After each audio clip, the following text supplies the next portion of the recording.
Hi అండి. నిన్న మా నాన్నగారు పడుకున్నారు, అందుకని మా నాన్నగారు ఉన్న రూము అది నేను వ్లాగ్ చేయలేదు. ఈయన మా నాన్నగారు ఇరిగేషన్ డిపార్ట్మెంట్లో ఈయన డిప్యూటీ సూపరింటెండెంట్ ఇంజనీర్గా చేసి రిటైర్ అయ్యారండి.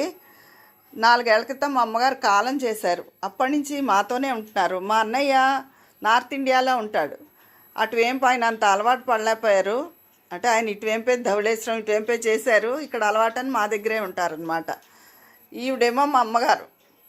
మా నాన్నగారు రోజు పొద్దునే లేచిపోతారు, 5:30కి లేచిపోయి పూజ చేసేసుకుని మందులు వేసేసుకుని 2 సార్లు కాఫీ తాగుతారు, టిఫిన్ తినరు, మళ్ళీ నిద్రపోతారు. నిద్రపోయి 12ంటికి లేచి అన్నం తింటారనమాట. ఆయన బుల్లి టీవీ ఇది, ఆయన మంచం, ఆయన కుర్చీ ఇలా కూర్చుని ఉంటారు. ఎక్కువ వార్తలు చూస్తూ ఉంటారు. మధ్య మధ్యలో వాళ్ళని తిట్టుకుంటూ కూడా ఉంటారు. ఇదండి మా నాన్నగారు. ఇది మీతో షేరింగ్. ఉంటాను.